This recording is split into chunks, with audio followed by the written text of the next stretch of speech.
Welcome to another episode of Pitch Deck Insights, the show where deep investment expertise meets real-world pitch decks, all without any compensation for our reviews, pure, unbiased insights. I'm Litan Yahav, CEO and co-founder of Advisor, your guide to tracking, analyzing, and optimizing your wealth. So whether you're a seasoned investor or a newcomer, our mission here is to thoroughly evaluate investment opportunities and aligning them with your goals. I'm joined by two amazing people and seasoned experts in the field. First, we have Mark Arndorfer, a seasoned investor whose insights have guided many to make informed investment decisions. And we have Hans Box, co-founder of Box Wilson Equity. Hans has a wealth of experience in cash flow and value-add investments, having been directly involved in acquisition, investment, and management of over 350 million in multifamily and self-storage. Welcome back, guys. How you doing? Great. All right, we have a great deck to go into this time. It's a different type of deck. This time we're not doing a single asset deal. We're doing an income fund. And I do want to mention for our audience, just to make sure you guys understand that it does say confidential, but we've received the approval and consent of the GPs on this deal so that we can publicly review it and share our insights with you. And again, we don't get anything from the GPs. It's only here to help you make better investment decisions. So without further ado, let's dive in. All right, so this is a Greystone Capital Investment Fund. All right, some background about the confidentiality disclaimer. We're not going to dive into this too much. Table of content, their strategy. Hans, any thing we want to talk about the strategy, or we should just keep on diving into the slides here? Well, I think this is the slide that and to tell everyone that we have not looked at this slide, these slides. So this is done on the fly to give you a general idea of how we look at these on a quick basis. But scanning this, it looks like this is a fund for Class A, B, and C multifamily properties in Arizona and Texas, is what it says. So this just gives you a general idea. Honestly, it already makes me nervous because buying Class A, B, and C all in one fund seems a little wide. Very. And I'm actually a little surprised by that. And Arizona and Texas is fine, although Arizona has and parts of Texas have really had some issues over the last few months or year because of the crazy run-ups in pricing. So maybe they're going to take advantage of distressed properties. Hard to tell here. This is very general. Yeah, the two things that have come up so far is one, they're calling it an income fund. So I'll be curious to see what they're doing with that, if that's just in the title or if there's really something where it's income producing. And agree, Hans, when you're mixing A and C class together, those are completely different operators that you need, and it's just a very different game. Also, different places in the cycle. Like C properties can be great to invest in, but right now I'd be a little nervous at this point in the cycle with the C class. And then the A class, that's where you're going to have a lot of new properties coming in, especially in some of these markets they're talking about. And so kind of a little broad for me at this point, but we'll see what they say as we go through it.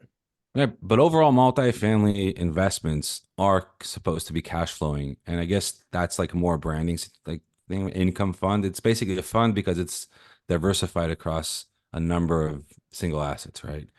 Yeah, and you can basically what you're toggling between is the value add, like a really good value add that's going to give you a lot of appreciation on the fund. Is likely not going to be cash flowing up front. And so that's where, by them calling this an income fund, I'll be curious to see if they're, primarily looking at assets that have less of that value add component and are more stabilized, or what they're doing to try to do that. All right. Okay. The slide is skip. This is boilerplate. This is how you buy any apartment deal. Right. So this slide gives you basically a summary of the fund itself. Total money raised, 3 to 5 years. Again, that makes me nervous. 3 years is basically flipping an apartment deal. So if you're targeting 3 to 5 years, that is an awfully short amount of time for a fund of 20 to 30 million. That's a little bit of a yellow flag in my opinion. The rest of it here, there's nothing that jumps out at me. I'm just scanning down, reporting monthly. That's fine, and monthly summary updates, quarterly financials, that's great. the rest of this is kind of boilerplate. This is what you'd see with either any kind of fund or single asset. But I don't like I don't like the life of the fund. It seems too short. Right. Yeah, we'll have to see what they say for their plan, but that does seem more like a flipping strategy than an income strategy. And then the other thing to notice here is the target holdings 3 to 4. So it's not a huge fund for the size properties that they're looking at, 20 to 30 million of capital raised. So you're going to get some diversification, but you're not going to end up with a lot, compared to, so more than what you would get in a single fund. But when you start getting really good diversification, you're more into the like 6, 8, 10 properties. Right. Now, Mike, I know you already sort of went over the presentation, but Hans and I haven't. So I'm going to ask this to Hans. Would you expect to see properties they've already identified, or to see the strategy to locate those properties before we dive into sort of the next slides? What would you hope I would to see? expect to see how they're going to locate them, how they're going to source the deals. Typically, when you see a fund offering memorandum like this, they don't already have the deals. I would want to understand very distinct parameters and what they're doing, how they're finding these deals, basically. All right. Let's see then. All right. I love this because we don't know what we're going to look into. All right. And so, Mike, you do, but you're smart. Yeah, I did a quick look. I All right. it. All right. So these are their target markets, highly concentrated in Texas and one in Arizona and Phoenix. Yep. I mean, no issues with the markets. Right. It depends on the assets. They do have these criterias, which makes sense, right? But that's the criteria of every multifamily. Exactly. Exactly. Same here, like what they're looking for. Boilerplate. Yeah. All right. Phoenix, just like giving a background about the city and why they like it. Yep. I don't know if much to talk about here, right? No, we all know that Phoenix is a growing city, so they're buying in the South. They're buying in landlord friendly states for the most part, it appears, and they're buying in areas that are projected to have growth over the next 3 to 5 years. So that I think that's all we're going to see here when we go through the markets. Yeah, the only thing I would comment again about is that the markets they're looking at, especially Phoenix and Austin, and somewhat DFW too, have an awful lot of A-class properties coming in. So there is a little bit of some absorption issues that those markets are going to be going through now and over the next little bit, which maybe creates some really good opportunities. It just kind of depends, but it's something. All right. And Dallas, Texas, Austin, San Antonio, basically all the background about these. Yeah. All great markets long-term. All right. The advantages of a fund versus a single asset. Diversification, obviously, that's the core of it. I don't know if that's always an advantage or not an advantage, depending what you're looking for. But we already spoke about that in one of the episodes. Yeah, the only thing I would say their tax depreciation here for the fund, I don't know that that's a huge advantage because they're going to be buying everything up. I would assume usually you're deploying the money up front and you're buying your 3 to 4 assets and you're going to be cost segging them all in the first year to 2 that the fund is going. And then you're really not having a disposition and offsetting it with new things unless you're an evergreen fund that's going to keep going. But yeah, there's not really any difference between. I think single asset versus the fund, it's similar. No, I don't understand the point of this slide, other than the risk diversification. I do understand that.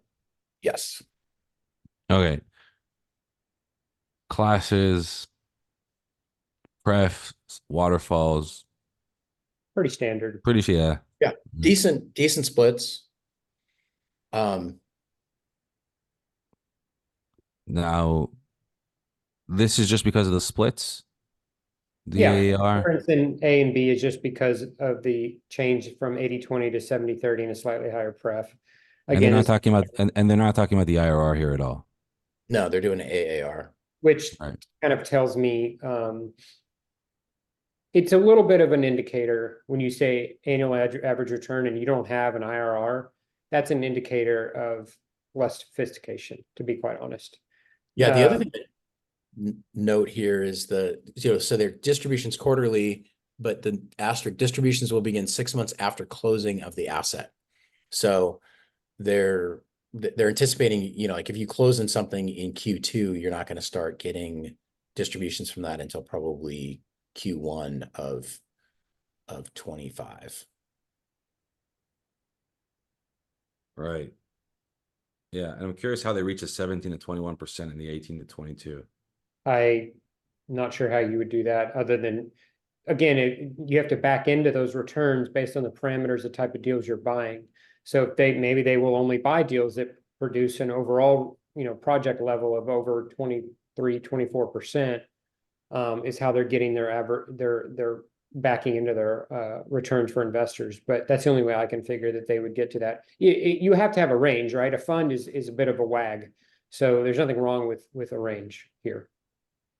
Yeah, Right. especially it doesn't seem like they've presented an asset yet, unless it's still coming that shows us, like sometimes you'll see this where they'll have one asset under contract or something like that, or even purchased already if the fund is further along. This seems like it's early in the raise, though. I do think the projected returns are a bit high, to be honest with you. Yeah, I'm just trying to sort of understand the calculation here because, like, right, the multiple is basically the ROI, the overall ROI. So let's just say for Class A, 2x is basically 200%. Divide that by 5 years, right? Holding time, that's 20% AAR, correct? Yeah. It should be. Yeah. Anyways, yeah, this is something. Let's see what they have in the next slides. All right. Yeah, like the other thing with that is they're doing a 3 to 5 year hold, and so really the equity multiple could be as low as like a 1.54, or up to the 2.1. So they're being a little generous on the 1.9, I think. Right. Okay. The mindset, uh, the Japanese principles of Kaizen and Kodari. These are what anybody tries to do when they buy a value add apartment deal. Quite honestly, there's no moat here. There's nothing proprietary here. This is what you do. You raise rents to market, you treat your tenants right, and you run operations efficiently. That's essentially what this is saying. There's no special philosophy here. So these kind of slides, in all honesty, in my mind, are throwaway slides. They're in a lot of decks. You see them in all kinds of decks, but they don't mean much to me. I want to get into the meat of it. Yeah, I feel like they're like focused on the less sophisticated, maybe first time LP investors. Yes. And you want the meat, and this is sort of like the skin. But yeah, all right. And again, some more. Skip. Yeah. What All right, is it? background. They're like giving money away. As long as they're not giving away our money. I mean, it's just saying they're supporting these things. So yeah, that doesn't really Maybe matter. their profits from their organization after everything. Yeah, you should say That's something great. like that. Yeah, but not at this point in the slide. I don't even really know what their parameters are or anything about in the meat of the deal. And they're talking about their charities, which is fine. Put that in the back in the appendix, put it in your bios. That's fine, but that's not why I'm investing. Right.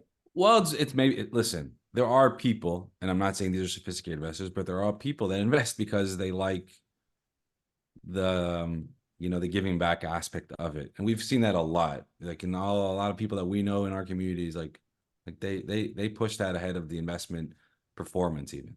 But I'm not saying it's a good thing. I'm just saying, you Yeah. do see this. I would say get into a good deal, make a lot of money, Exactly. and then give the money away yourself, because then you know it's going where you want it to go. Right. Right. All right. So Jonathan Wee, the co-founder and CEO, the founder and CEO, he got into real estate in 2003, and then in 2018 expanded to commercial, founded Greystone in 2018, and then got into multifamily self-storage, 2,300 units. First reaction here is he started in 2018 and he is a GP and owns 2,300 units. That makes me a little nervous to buy that many units in that short amount of time. Wait, hold on. That's not what it says here. Hold on. It says he has over 2,300 units. He might have, in that or his personal units. He also started investing, since 2003. That might be part of the 20. So he had residential in 2003. So he's buying residential defined single family homes. So maybe a few of those 2,300 units are single family homes, but unless he has a massive single family home rental portfolio, I would assume the vast majority of 2,300 units is multifamily. Again, and some self-storage. Regardless, that's a lot of units and a lot of real estate in basically 5 years. The numbers don't work out either, though. For 100 million divided by 2,300 units is an average of 43,000 a unit. Well, it could include self-storage, so we don't know what the mix is there. True. So we don't know that. It just seems like a large portfolio for a short amount of time. Not saying anything's wrong with it. I would want to dive deeper and I'd want to know more details and what was his role in these deals? Is he the main GP, et cetera, et cetera? And then, being a mentor in one of the mentor groups that have popped up that are everywhere across the nation and popped up over the last 10 years, it doesn't mean much to me. In fact, it's a little bit of a negative in my opinion. This is totally my opinion, but it's a little bit of a negative because the vast majority of those groups tend to be much too aggressive. And those are the kind of groups I want to sell to, not be invested with. Typically, every deal is different. Every person is different, but I'm taking it as a whole. Many of those groups I'd seen are way too aggressive in their buying. And that's what makes me nervous. So you're saying the combination of how many units he's claiming to have so quickly, and then being part of a mentor in a group that's sort of known, like a guru group, Yes.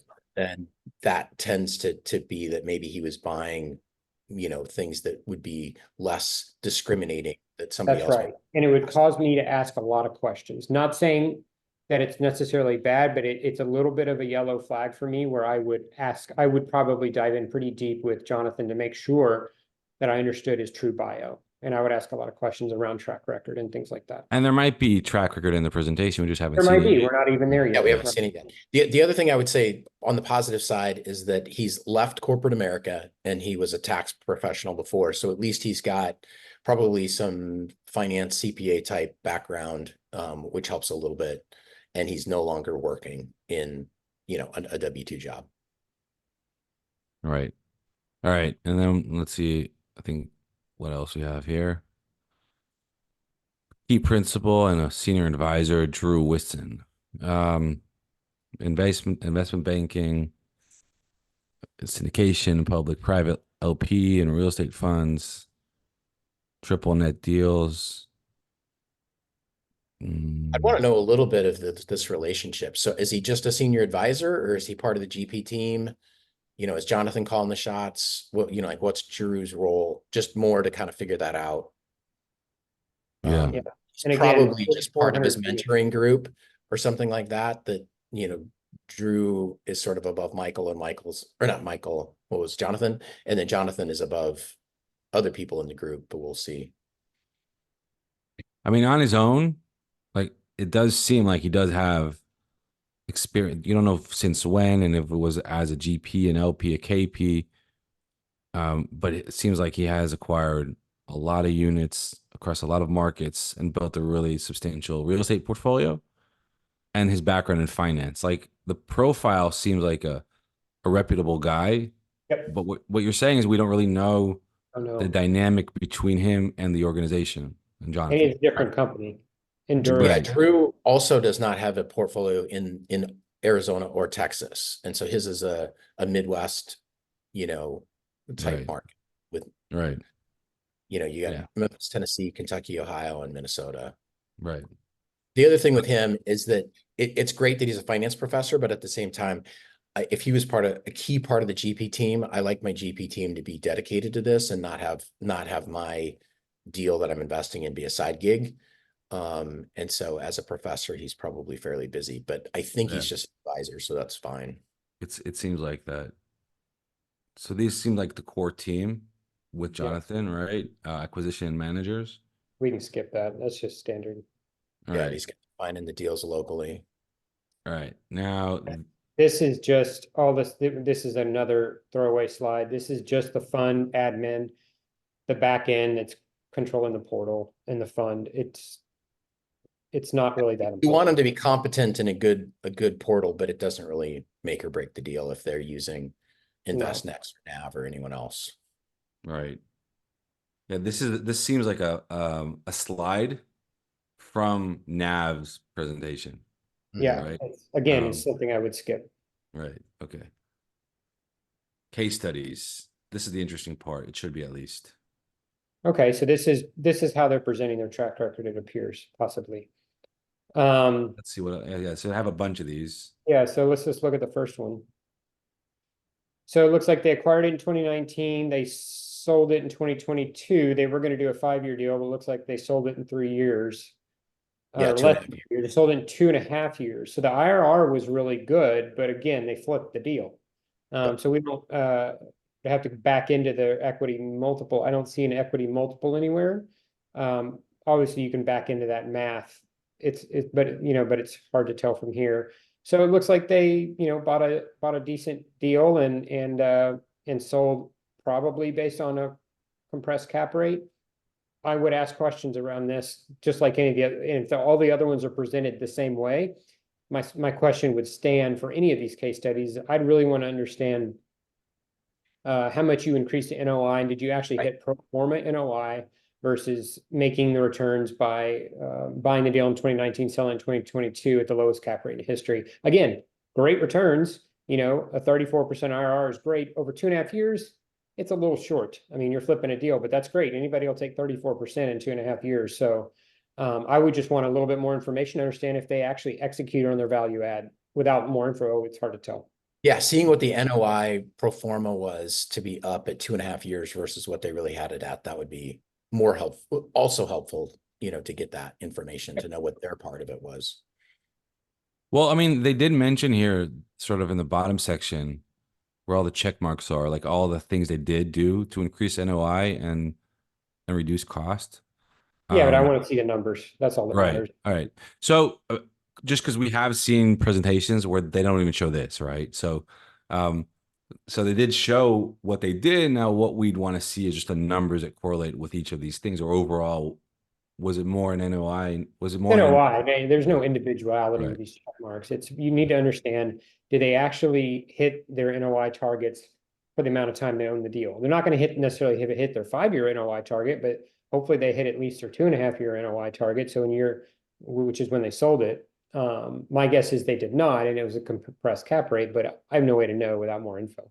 Right. Yeah, your first three things here, the property management, and then the execution on the internal and the external renovations, those are things that can adjust your NOI, and then also the eviction policy. But the rest of this stuff is just basic maintenance stuff. There's nothing special about enforcing monthly pest control maintenance and things like that. That's not an NOI increaser.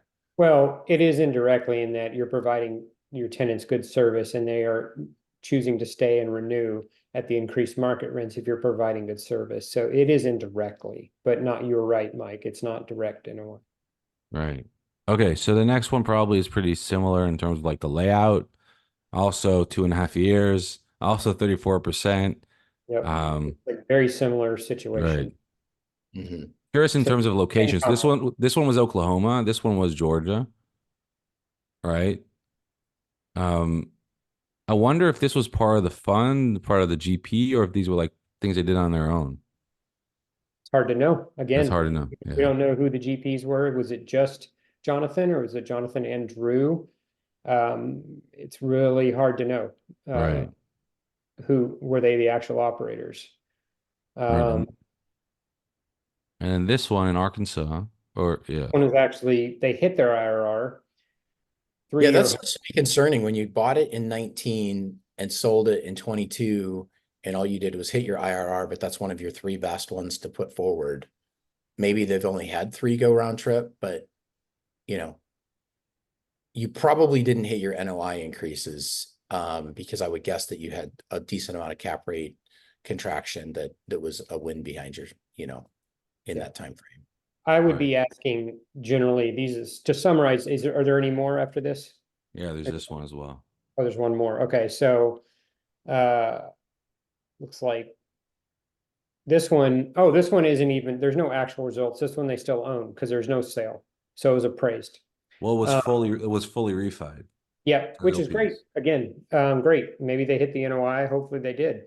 And was it just cap rate compression? So my general question on all these would be, one, did these 2 guys do this together? Was this Jonathan or is this Drew? Is this a combination of them? Was it the same team? What did they actually hit NOI targets? I'd want to actually ask that question. Or was it cap rate compression that created these good returns? You know, and why were all their deals pretty much flips? All their deals were basically, except for this one, were sold in less than 3 years. And so, did they just show us their good ones? Are there more that they currently own, and are there more that they sold that we don't see? I'd want to know. I would ask very detailed questions around that, and want a full track record. Right. But I mean, good returns. You can't argue the returns. Yeah. So I think what we're saying basically, for just to sum up these case studies, is we want to understand sort of the NOI plan versus actual in all these deals, why they exited these earlier than expected, and from an operator standpoint, who is part of these deals in terms of the team that's been mentioned in the slides, right? I think those three things, obviously, if all those are checked off, like if it was increased because of NOI, if it was, I don't know, like what would be a good answer for them to say why they sold it earlier than the planned? They got an offer they couldn't refuse, to be honest. All right. I mean, yeah. Exactly. If you're hitting your numbers early, and you thought like at 2.5 years in, you've gotten all of your value add done, and your NOI increases that you think you can really squeeze out of it are there, and you get a great offer, then you're going to really juice your IRR by selling early versus waiting. And in this case, waiting would have also had cap rates expanding, and so you would have made less by waiting too, not only on the IRR but your total amount. Right. Okay. And then there's this sum up slide, obviously, just like the information and all that stuff. Well, that's it. Wow. Okay. Right. There's a dozen things they didn't tell us that we need to know. Yeah. All right. So why don't we do this? Let me stop our sharing the screen, and let's talk about like what we're missing. Well, there's no comments on fees. We don't know the fee structure at all. We do know the waterfall at a high level. They did give us very high level parameters, but they didn't really dive into their true value add strategy and exactly the type of deals they're looking for. They're looking for a huge range of deals, A's to C's in 4 very large markets. They didn't tell us anything about, typically when we look at deals, we look at the 1, 3, 5 mile radius, and we have a minimum household income, minimum,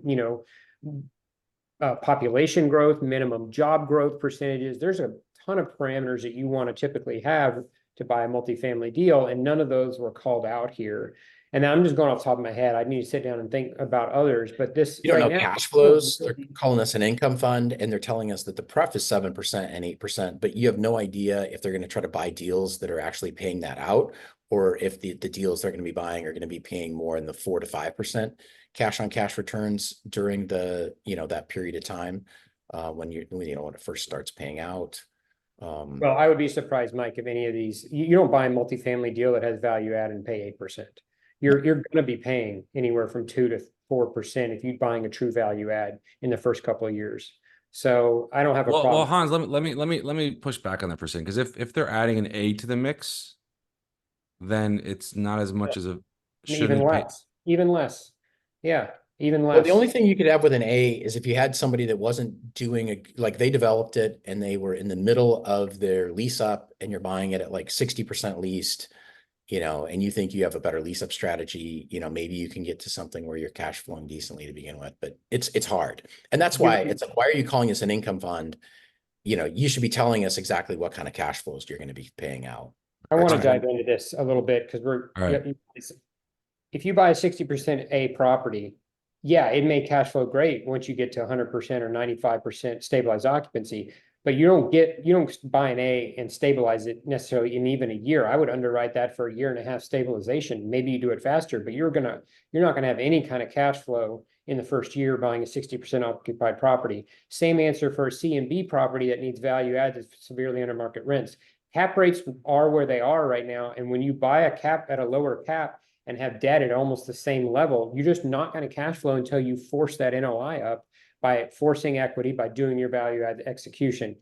Anybody who's buying a deal right now that cash flows day one 8% in multifamily, there is a very rare circumstance that would happen. Maybe they buy it from a mom and pop that are completely have no idea that they're selling the deal too cheap. But you're buying from any kind of bigger deal right now, 100 units plus from even a somewhat sophisticated seller, you are not going to be cash flowing anywhere near typically 7 to 8%, not with debt where it is, and not with cap rates where it is. That's why you must buy value add. There's no such thing as yield plays. And I think yield plays are a farce, and you see that. I will not invest in a real estate deal if it doesn't have a value add component. There's no such thing as a yield play in my book. They're also not talking about debt at all as to what type of debt they're getting, what type of loan to values they're looking at, or anything like that. And those are all super important key things that are not in the deck. So they had half the deck was fluff that doesn't matter, and then some really key things they left out. So to sum up the things that we're missing, all right? So we're not seeing any fees, any leverage or loan discussion, anything about the actual cash flow because it's an income fund. And maybe it's misnamed. I think that's irrelevant. Honestly, I think what's important is nothing about demographics or how they're specifically judging parameters in terms of where they're buying their deals in submarkets. Nothing about leverage, as Mike said. Nothing about fees. It's the deck is lacking a lot of information. A lot of information. Yep. That wraps up another great episode of Pitch Deck Insights. A huge thanks to Mike and Hans for their expert insights today. We hope you've gained valuable knowledge to guide your investment decisions. Pitch Deck Insights now is brought to you by Visor. Whether you're evaluating your next opportunity or optimizing your current portfolio, Visor is here to empower your wealth management strategy. Stay tuned for our next episode with more investment insights, and don't forget to subscribe. Thank you for joining us, and until next time, keep investing wisely. Thank you guys so much.